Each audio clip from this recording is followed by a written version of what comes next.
నమస్కారం, ఇది సంగతికి స్వాగతం. అంతరిక్షం భూమిపై అభివృద్ధిని నిర్దేశిస్తున్న రంగం. నిప్పులు వెరజిమ్ముతూ నింగికెగిస్తున్న రాకెట్లు సమాచార విప్లవం ద్వారా ప్రగతి పథానికి బాటలు పరుస్తాయి. ప్రపంచానికి ముంచుకొచ్చే విపత్తుల నుంచి రక్షణ రేఖగా నిలుస్తోంది విశ్వ వినీలాకాశమే. ఆ గగనతలంలో భారత విజయ ప్రస్థానం అప్రతిహతంగా కొనసాగుతోంది.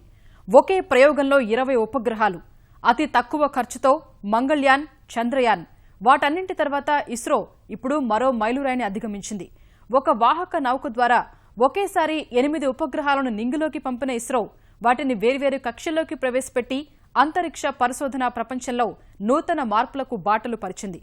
తనకు సాటి లేదని మరోసారి నిరూపించింది.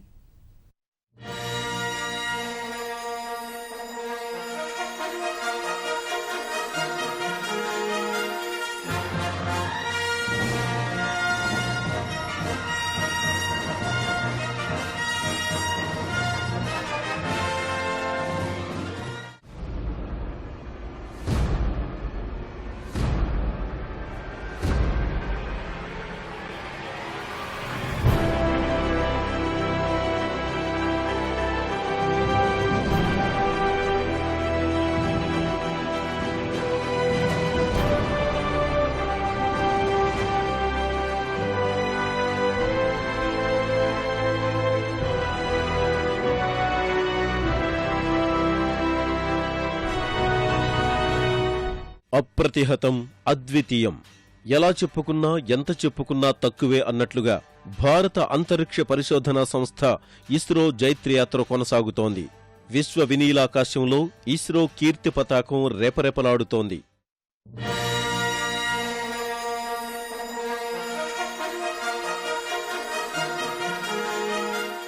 ఇస్రో కీర్తి కిరీటంలో ఇప్పుడు మరో మైలురాయి చేరింది.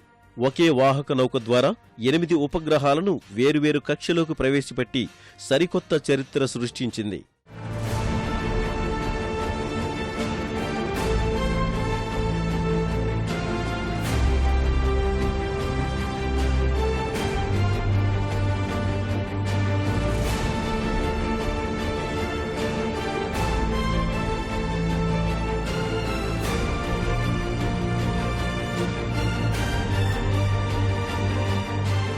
అత్యంత సంక్లిష్ట, సుదీర్ఘమైన ఉపగ్రహ ప్రయోగాన్ని ఇస్రో విజయవంతంగా పూర్తి చేసింది.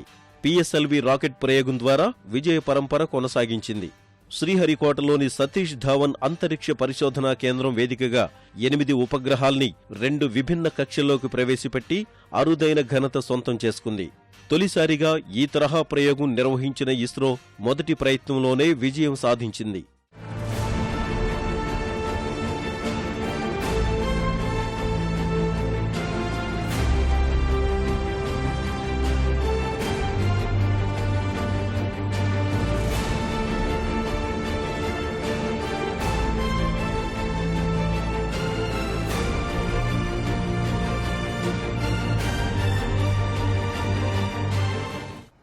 Today we have seen a launch from PSLV where we have been able to put different satellites from different countries and our own SCATSAT being put into different orbits, different local times, and this is one of the new capability which PSLV has demonstrated. 48 గంటల count down అనంతరం ఈ ఉదయం 9 గంటల 12 నిమిషాలకు PSLV C-35 నిప్పులు విరజిమ్ముతూ నింగిలోకి దూసుకెళ్లింది. ప్రయోగించిన 17 నిమిషాలకు ముందుగా స్కాట్శాట్-1 ఉపగ్రహాన్ని భూమికి 730 కిలోమీటర్ల ఎత్తులో సూర్యానువర్తన ధ్రువ కక్షలో పిఎస్ఎల్వి ప్రవేశపెట్టింది. ఉపగ్రహాలతో కలిసి పిఎస్ఎల్వి C-35 బరువు 675 కిలోలైతే ఇందులో స్కాట్శాట్-1 బరువే 371 కిలోలు.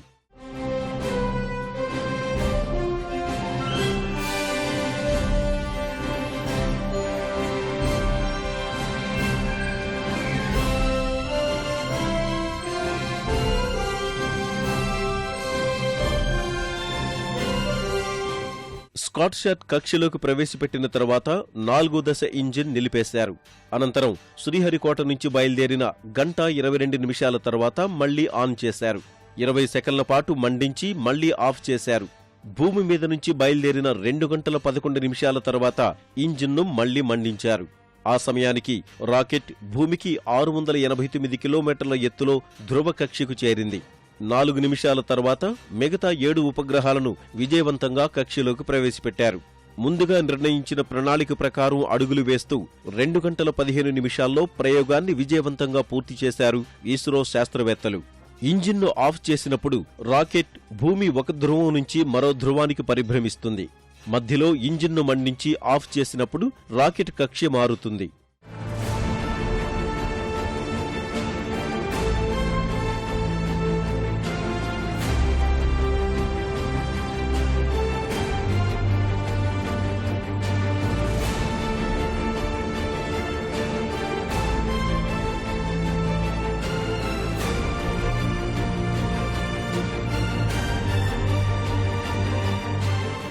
ఒకే ప్రయోగం 2 కక్షలే లక్ష్యంగా విజయవంతమైన ఈ ప్రయత్నంలో 8 ఉపగ్రహాలు నింగికెగశాయి.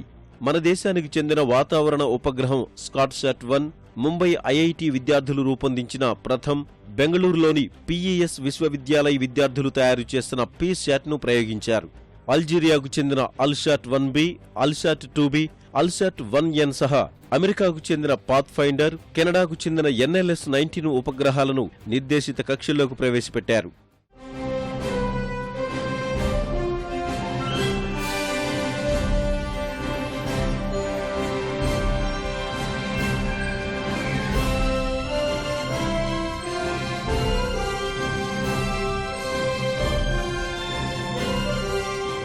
స్కాట్శాట్ అనేది ఓషన్శాట్-2కు కొనసాగింపు ప్రయోగం. ఇస్రో ప్రయోగించిన ఈ స్కాట్శాట్-1 ఉపగ్రహం భవిష్యత్తులో వాతావరణ పరిస్థితుల్ని మరింత అధ్యయనం చేయడానికి దోహదపడనుంది. సముద్రాలపై వచ్చే పెనుతుపాన్లు, సునామీలు వంటి ఉపద్రవాలను ముందుగానే గుర్తించి సమాచారం తెలుసుకునేందుకు వీలుంటుంది. గాలి ఉధృతిని గమనించగల సామర్థ్యం ఉన్న స్కాట్శాట్-1 ఉపగ్రహాన్ని 120 కోట్ల రూపాయల ఖర్చుతో రూపొందించారు. ఈ మిషన్ జీవితకాలం 5 ఏళ్లు.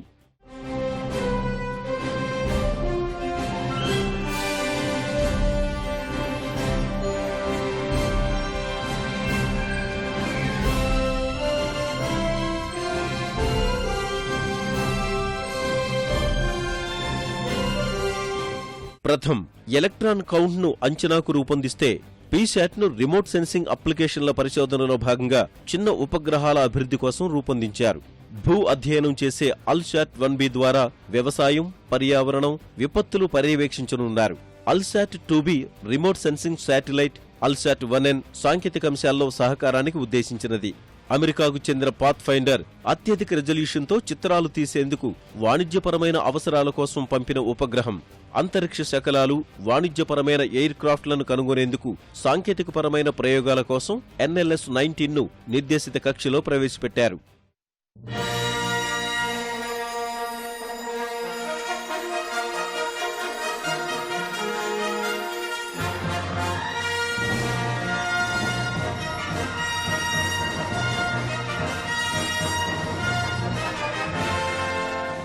నిజానికి ఒకే రాకెట్ ద్వారా బహుళ ఉపగ్రహాలను ప్రయోగించడం ఇస్రోకు కొత్తేమీ కాదు.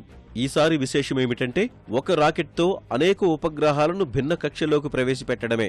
ఇందుకోసం బహుళ ప్రజ్వలన పరిజ్ఞానం, మల్టిపుల్ బర్న్ టెక్నాలజీ అవసరం. అదెలా జరుగుతుందంటే, PSLV రాకెట్లో ఘన, ద్రవ ఇంధనాలతో పనిచేసే 4 దశలుంటాయి. బహుళ ఉపగ్రహాలను విభిన్న కక్షల్లో ప్రవేశపెట్టడానికి 4వ దశను పలుమార్లు ఆఫ్ చేయడం, ఆన్ చేయడం చేయాలి. గతేడాది డిసెంబర్ 16న 6 ఉపగ్రహాలను ప్రయోగించినప్పుడు ఇస్రో ఈ పద్ధతి ప్రయోగాత్మకంగా పరీక్షించింది.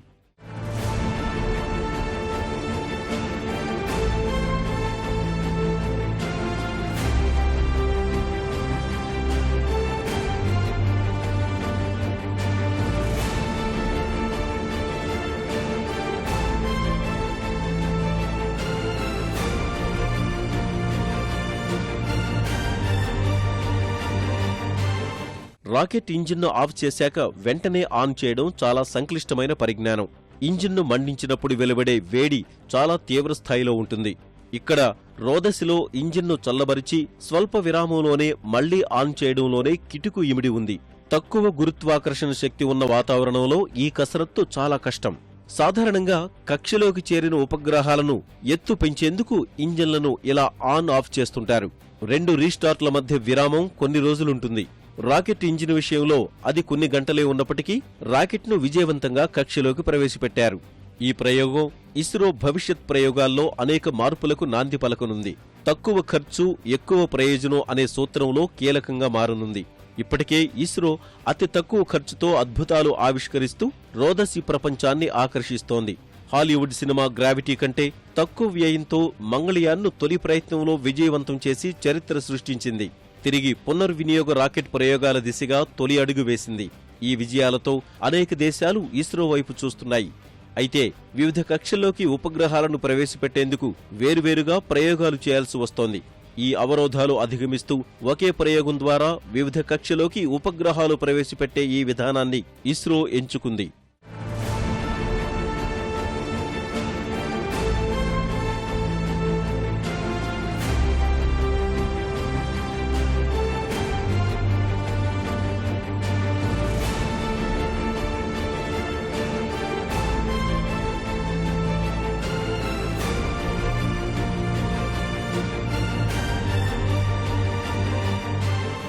ఫ్యూచర్లో ఇంకా అంటే ఇప్పుడు ఉన్న కాస్ట్ కన్నా ఇంకా తక్కువ కాస్ట్లో మనము శాటిలైట్స్ని తయారు చేసి కక్షలో పెట్టే అవకాశాన్ని విదేశీ వాళ్ళకి ఇచ్చే పరిస్థితి ఉంది. పాత్ ఫైండర్ అని ఒక ముఖ్యమైన ఉపగ్రహం ఉందండి ఈ వరుసలో లాస్ట్గా కక్షలో పెట్టేది. ఇది యాక్చువల్గా వాళ్ళు అమెరికా వాళ్ళు పంపించాలనుకున్న 60 ఉపగ్రహాల్లో ఇది ఒకటి. అంటే ఇది మొదటి ఉపగ్రహం. ఇది దీని తర్వాత ఇంకా 59ని వాళ్ళు కక్షలో పెట్టాలనుకుంటున్నారు. సో ఇట్లా మనం చూస్తుంటే మన ఇస్రోకి చాలా ఇంపార్టెన్స్ ఇస్తున్నారని తెలుస్తోంది. విభిన్న కక్షల్లో ప్రవేశపెట్టాల్సిన ఉపగ్రహాలను ఒకే రాకెట్లో ప్రయోగించడం వల్ల ప్రయోగ వ్యయాలు తగ్గుతాయి. ప్రస్తుతం ఇస్రో 2 రాకెట్ల ద్వారా వీటిని ప్రయోగించాల్సి వస్తోంది. ఒక్కో రాకెట్ వ్యయం దాదాపు 100 కోట్ల రూపాయల మేర ఉంటుంది. ఇస్రో మునుపటి ప్రయోగంలో 20 ఉపగ్రహాలను 505 కిలోమీటర్ల ఎత్తులోని సూర్యానువర్తిత కక్షలో ప్రవేశపెట్టింది. ఆ తర్వాత ఆ ఉపగ్రహాల్లోని సొంత చోదక వ్యవస్థను విడివిడిగా మండించి నిర్దేశిత కక్షల్లోకి చేర్చాల్సి ఉండేది. పైగా ఉపగ్రహాలు కక్షలో వదిలేటప్పుడు పిఎస్ఎల్వి పదే దిశ మార్చుకోవాల్సి వచ్చేది. ఉపగ్రహాలను పరస్పరం దూరంగా ఉంచేందుకు ఇలా చేయాల్సి వచ్చింది. అలా కాకుండా వాహక నౌకే ఉపగ్రహాలను భిన్న కక్షలోకి ప్రవేశపెట్టడం వల్ల ఇప్పుడు ఈ ఇబ్బంది ముప్పు తప్పనుంది. ఈ విజయం ఇచ్చిన స్ఫూర్తితో ఇస్రో మరిన్ని ప్రయోగాలకు సిద్ధమవుతోంది. ఈ ఏడాది చివరి నాటికి జిఎస్ఎల్వి మార్క్ 3 ప్రయోగానికి ఇస్రో సిద్ధమైంది. మార్క్ 3 రాకెట్తో 4 టన్నుల కంటే ఎక్కువ బరువుండే ఉపగ్రహాలను ప్రయోగించే అవకాశం లభిస్తుంది. మానవ సహిత రోదసీ ప్రయోగాలతో చరిత్ర సృష్టించాలనే లక్ష్యంతో అడుగులు వేస్తోంది. వరుస విజయాలతో దూసుకెళ్తున్న ఇస్రోపై ఒత్తిడి మరింత పెరుగుతోంది. ఎన్నో సవాళ్లు భారత అంతరిక్ష పరిశోధనా సంస్థ ముందున్నాయి. సాధించింది ఎంతో అనిపిస్తున్నా సాధించాల్సింది మాత్రం ఎంతో ఉంది. ఇప్పటికీ మన దేశానికి కావలసిన ఉపగ్రహాలు లేవనే చెప్పుకోవాలి. 36 వరకు వర్కింగ్ శాటిలైట్లు ఉన్నట్లు అంచనా. వీటిని రెట్టింపు చేస్తేనే మన అంతరిక్ష అవసరాలు తీరుతాయి. గతంలో 15 ప్రభుత్వ శాఖలు మాత్రమే ఇస్రో సహకారం తీసుకుంటే ఇప్పుడు 60కు పైగా ఆధారపడుతున్నాయి. రాష్ట్రాలు సైతం ఇస్రో తలుపు తడుతున్నాయి. ఈ గిరాకీకి తగినట్లుగా పరిశోధనలు పెంచాల్సిన అవసరముందని ఇస్రో ఇప్పటికే అంచనా వేస్తోంది. ఏడాదికి కనీసం 12 ప్రయోగాలు చేయాల్సిన లక్ష్యాన్ని నిర్దేశించుకుంది. ఈ ఏడాది కేవలం 5 మాత్రమే పిఎస్ఎల్వి ప్రయోగాలు చేశారు. ఈ సంఖ్య మరింత పెరగడానికి ప్రైవేట్ కంపెనీలు ముందుకు రావాలని ఇస్రో విజ్ఞప్తి చేస్తోంది. ఇదే జరిగితే 12 నుంచి 18 ఉపగ్రహాలను చేయగలుగుతామని ఆశిస్తోంది. పిఎస్ఎల్విలో వికాస్ ఇంజిన్, మంగళయాన్లో కొన్ని ప్రైవేటు కంపెనీలు సహకారం అందించాయి. ఇది ఇంతటితోనే సరిపోదని మరింతగా పెరగాల్సిన అవసరముందనే అభిప్రాయం వ్యక్తమవుతోంది. Today, so far we have launched for about 21 countries, almost something like 79 satellites, I think. 79 satellites we have launched for 21 countries. And just now we had discussion with the Algerian team which is here. They are keen on doing some more. So there are also others who are looking at not only low Earth orbiting satellites, they are also looking at whether they can get meteorological satellites developed and launched. So there are many opportunities. But for all that to happen, what we really need is to improve the capacity in the country. So we are trying to see how we can actually improve this capacity by tying up with the industries. So that our effort is really to make more and more things happen through the industry in our country. పరిమిత వనరులు, అపరిమిత ప్రయోజనం ప్రాతిపదికగా ఇస్రో అంతరిక్ష ప్రపంచంలో అగ్రగామి వైపుగా పయనం సాగిస్తోంది. భారత అంతరిక్ష పరిశోధనా సంస్థపై పెరుగుతున్న అంచనాలకు అనుగుణంగా ప్రభుత్వం ప్రత్యేక చేయూతనందించాలి. అప్పుడు విశ్వ పరిశోధనా రంగంలో ఇస్రో మరిన్ని చిరస్మరణీయ విజయాలు సొంతం చేసుకుంటుంది, దేశ అభివృద్ధిలో కీలక పాత్ర పోషిస్తుంది. భూగోళంపై పెరుగుతున్న కాలుష్యం మానవాళికి పెను సవాళ్లు విసురుతోంది. మానవుడి జీవావరణానికి అనువుగా ఉన్న భూగోళం కాలుష్య కాసారంగా మారి పర్యావరణానికి అవరోధంగా మారుతుండడం ఆందోళన కలిగించేదే. ఇలాంటి పరిస్థితులు తలెత్తడానికి కారణం మనమే. అభివృద్ధి పేరుతో ప్రపంచవ్యాప్తంగా ఇష్టానుసారం అడవుల నరికివేత సాగుతోంది. మరోవైపు పారిశ్రామీకరణ పేరుతో పెద్ద ఎత్తున పరిశ్రమల స్థాపన జరుగుతోంది. వాటి నుంచి భారీ స్థాయిలో కర్బన ఉద్గారాలు విడుదలవుతూ భూమిని భగభగలాడిస్తున్నాయి. పర్యవసనమై ప్రకృతి వైపరీత్యాలు. కావాలి అనుకుంటేనే ఆ ఆపదలను సాధ్యమైనంత మేరకు నివారించే అవకాశం మన చేతిలోనే ఉంది. ఆ దిశగా ప్రపంచ దేశాలు చేసిన ప్రయత్నాలు అడుగు ముందుకేసినట్లయింది. వాతావరణ మార్పులకు కారణమవుతున్న భూతాపం తగ్గించేందుకు చాన్నాళ్లుగా జరుగుతున్న ప్రయత్నాలు ఓ కొలికొచ్చాయి. పారిస్ ఒప్పందం భూమి ఉష్ణోగ్రత కనీసం 2 డిగ్రీల మేరకు తగ్గించగలిగితేనే అది భవిష్యత్తు తరాలకు అందించగలిగే అరుదైన కానుక అవుతుంది.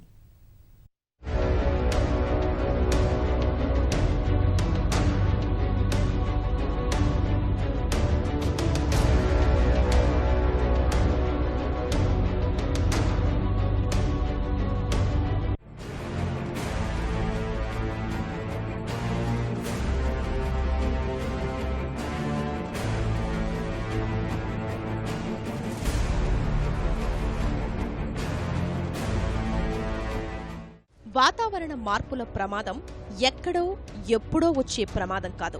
ప్రస్తుతం అది కళ్ల ముందే కనిపిస్తోంది. భూ వాతావరణం దశాబ్దాల తరబడి క్రమక్రమంగా వేడెక్కుతూ ఉండడం, తద్వారా సంభవించే ఎల్నినో ప్రభావంతో అతివృష్టి, అనావృష్టి వంటి వైపరీత్యాల కారణంగా వాతావరణ సమతుల్యత దెబ్బతింటూ మానవాళికి పెనుముప్పుగా పరిణమించింది.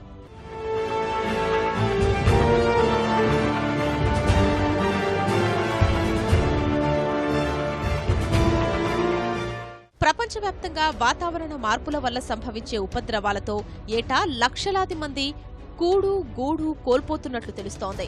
భూగోళంపై వాతావరణ మార్పులు ప్రమాద స్థాయికి చేరాయని గుర్తించిన ప్రపంచ దేశాలు ఆఖరి అవకాశంగా అభివర్ణించిన గతేడాది ప్యారిస్ సమావేశంలో ఒక ఒప్పందానికొచ్చాయి.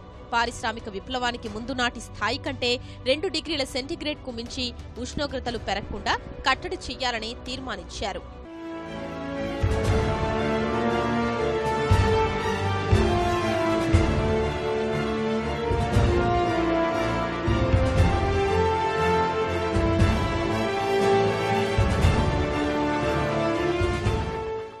రెండు డిగ్రీల సెల్సియస్ కు మించకుండా భూతాపాన్ని నియంత్రించేలా చర్యలు చేపట్టాలి అన్న తీర్మానం మేరకు రూపుదిద్దుకున్న ఒప్పందంపై 175 దేశాలు సంతకం చేశాయి. ఆ దిశగా సమిష్టి కృషికి శ్రీకారం చుడతామంటూ అగ్ర వర్ధమాన దేశాలన్నీ ప్రతినబూనాయి.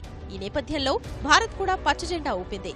భారత్ తరపున ప్రకాష్ జవడేకర్ సమయంలోనే అటవీ పర్యావరణ శాఖ తరపున సంతకం కూడా చేశారు. ఈ ఒప్పందానికి అక్టోబర్ 2న అధికారికంగా ఆమోద ప్రకటన చేయనున్నారు. महात्मा गांधी का जीवन मिनिमम कार्बन फुटप्रिंट वाला जीवन था. उससे बड़ा दुनिया के लिए प्रकृति के साथ संवाद होने वाला जीवन क्या हो सकता है?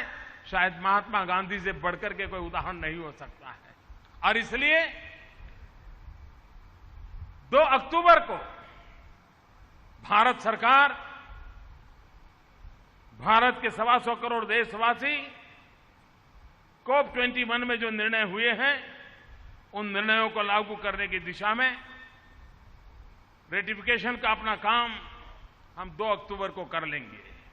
ఇప్పటికే 48% ఉద్గారాలకు కారణమైన దేశాలు ఒప్పందానికి ఆమోదం తెలిపాయి. ప్రపంచంలో 4.5% ఉద్గారాల విడుదలకు కారణమైన మన దేశం కూడా ఆమోదం తెలిపినందువల్ల మొత్తం 52.5% ఉద్గారాల్ని విడుదల చేస్తున్న దేశాలు అంగీకరించినట్లయింది. మరో 2.5% ఉద్గారాలకు కారణమైన దేశాలు కూడా సమ్మతి తెలిపితే తరువాతి 30 రోజుల్లో ఒప్పందం అమల్లోకొచ్చేస్తుంది. ఈ ప్యారిస్ ఒప్పందాన్ని క్లుప్తంగా చెప్పాలంటే విలయం రాకముందే అందుకు కారణమయ్యే వాతావరణ మార్పుల్ని అడ్డుకోవాలి. ఏటికేడు భగభగమంటూ నిప్పుల కుంపటిలాగా మారుతున్న భూగోళాన్ని చల్లబర్చాలి. ఇకపై సెంటీగ్రేడ్ కూడా పెరగకుండా చేయాలి. పేద దేశాలకు ఆపన్న సాయం అందించాలి.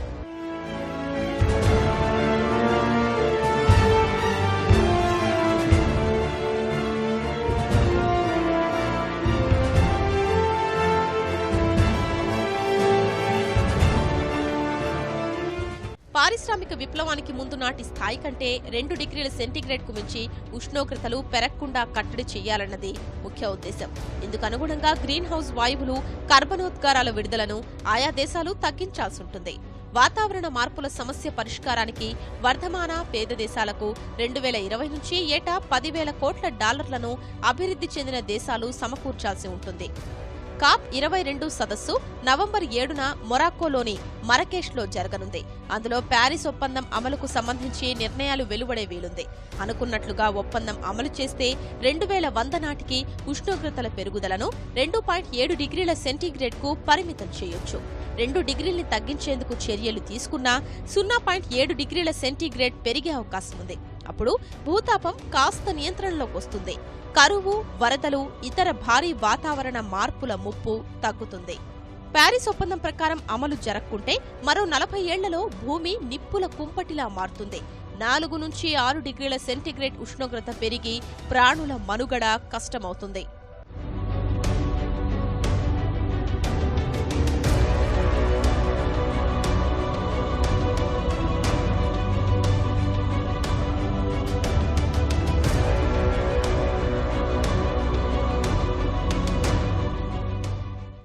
ప్రపంచంలో అత్యధిక కర్బన ఉద్గారాల్ని విడుదల చేస్తున్న దేశాలు అమెరికా, చైనా, భారత్లు.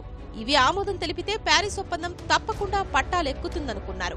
తగ్గట్టుగానే నెల రోజుల్లో 3 దేశాలు ముందుకొచ్చాయి. ఇటీవల చైనాలో G20 దేశాల సదస్సుకు 1 రోజు ముందు అమెరికా, చైనాలు సంయుక్తంగా తమ సంసిద్ధత ప్రకటించాయి. అప్పట్లో భారత్ కాస్త సమయం పడుతుందని పేర్కొంది.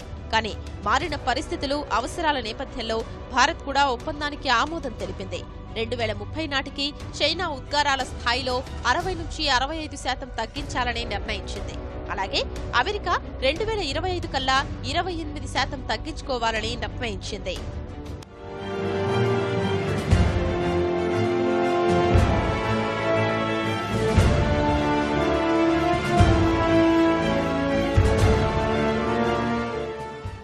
వాతావరణ మార్పులపై ప్రపంచ దేశాలు తాము చేపట్టదలిచే చర్యలే ప్రధానం. ఇందుకోసం అవి ఎలాంటి కార్యక్రమాలు చేపడతాయన్నది ప్రధానాంశం. ఒప్పందంపై సంతకం చేసి ఆమోదం తెలిపినంత మాత్రాన అనుకున్న లక్ష్యం నెరవేరదు. 2100 నాటికి 2 డిగ్రీల సెంటీగ్రేడ్ మేరకు భూతాపం తగ్గించాలన్న లక్ష్యం అంత సులభం కాదు. మనకు కనిపిస్తున్నది కేవలం 2 డిగ్రీల సెంటీగ్రేడ్ ఉష్ణోగ్రతే. ఈ మాత్రం దానికే ఇన్నేళ్లు పడుతుందా అని అనిపించొచ్చు. కానీ ఇది వాస్తవం. ప్రపంచ దేశాలకు ఓ సవాల్. అభివృద్ధి పథాన సాగుతున్న దేశాలకు ఈ లక్ష్యం చేరుకోవటం కొంచెం సులభమే అయినా అభివృద్ధి చెందిన దేశాలు మాత్రం మరింతగా కష్టపడాల్సి ఉంటుంది. వాతావరణ మార్పులకు కారణమవుతున్న అన్ని రంగాల్లో ప్రత్యామ్నాయాలు వెతకాల్సిన అవసరం ఉంది.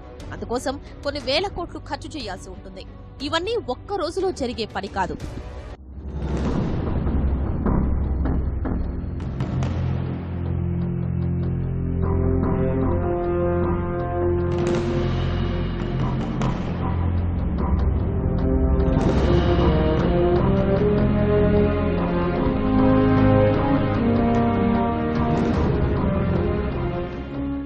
మారుతున్న కాలానికి అనుగుణంగా అభివృద్ధి జరగాలంటే పారిశ్రామికీకరణ తప్పదు.